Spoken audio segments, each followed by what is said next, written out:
നിത്യോപയോഗ സാധനങ്ങൾക്ക് വില കുറയും എന്നുള്ള വലിയ പ്രതീക്ഷയാണ് ജനങ്ങൾക്ക് ഉള്ളത്. ഇതുമായി ബന്ധപ്പെട്ട് തിരുവനന്തപുരത്ത് നിന്ന് അർജുൻ രാജ്, സഹിൻ ആന്റണി, കൊച്ചിയിൽ നിന്ന് സഹിൻ ആന്റണി, കോഴിക്കോട് നിന്ന് പ്രസാദ് ഉടുമ്പശ്ശേരി എന്നിവർ ചേരുകയാണ്. ആദ്യം പ്രസാദ് ഉടുമ്പശ്ശേരിയിലേക്ക് പോയാൽ, പ്രസാദ്, ഈ വില കുറയുന്നത് കാറുകൾക്ക്, ബൈക്കുകൾക്കൊക്കെ വില കുറയുന്നുണ്ട്. അപ്പോൾ ആ തരത്തിലുള്ള ഒരു പർച്ചേസ് അവിടെ നടക്കുന്നുണ്ടോ? എന്താണ് നമുക്ക് നൽകാൻ കഴിയുന്ന വിവരങ്ങൾ?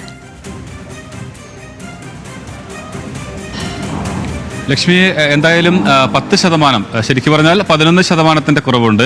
28% നിന്നുള്ളത് 18%, പിന്നെ 1% സെസ്സും കുറയുകയാണ് ചെയ്തിട്ടുള്ളത്. എന്തായാലും ഞാൻ നിൽക്കുന്നത് കോഴിക്കോട് നടക്കാവിലെ മാരുതി ഷോറൂമിലാണ്. ഇവിടെ എത്രത്തോളം ഈ മാറ്റം എത്രത്തോളം ഉണ്ടായി എന്നുള്ളത് നമുക്ക് അസിസ്റ്റന്റ് മാനേജറോട് കൂടി തന്നെ ചോദിക്കാം.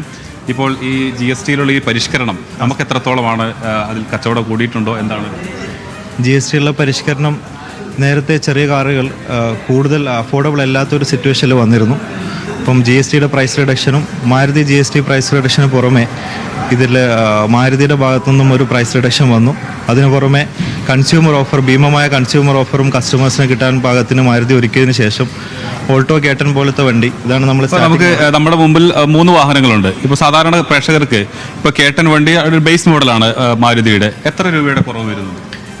കേട്ടന് 1 ലക്ഷത്തിന് മുകളിൽ കുറവുണ്ട്.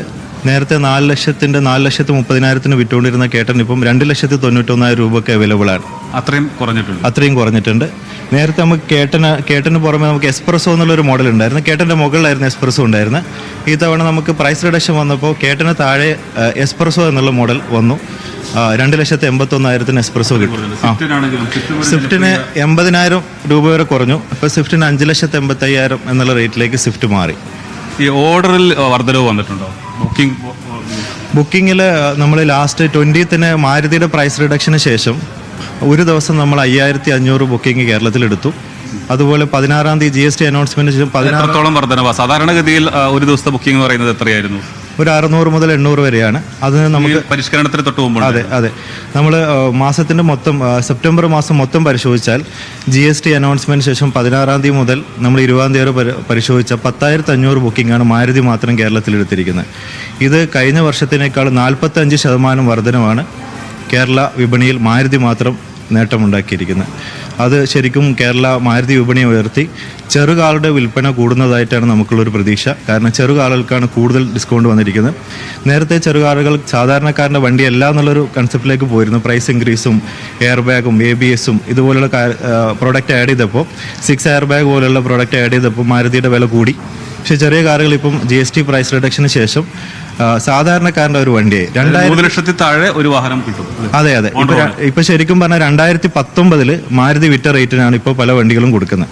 6 വർഷത്തിന് മുമ്പുള്ള റേറ്റിലേക്ക് മാരുതി മാറിക്കഴിഞ്ഞു. ഇപ്പൊ 1200 cc മുകളിലുള്ള വാഹനങ്ങൾക്ക് ഇപ്പൊ 28-ന്ന് 40-ലേക്ക് വർദ്ധിച്ചു.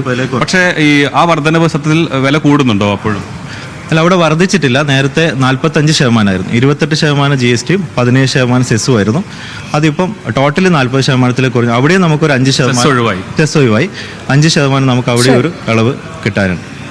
അതാണ് ലക്ഷ്മി. എന്തായാലും വലിയ പ്രതീക്ഷയിലാണ് കാർ വിപണി. കൂടുതൽ വർദ്ധിച്ചു എന്നുള്ളതാണ്. അതായത് സാധാരണഗതിയിൽ 600 മുതൽ 800 വരെയാണ് ഒരു ദിവസത്തെ കേരളത്തിലെ ബുക്കിംഗ് എങ്കിൽ അത് ഇത്തവണ ഈ പരിഷ്കരണത്തിന് ശേഷം 5,000 വർദ്ധിച്ചു എന്നുള്ളതാണ് അദ്ദേഹം വ്യക്തമാക്കുന്നത്.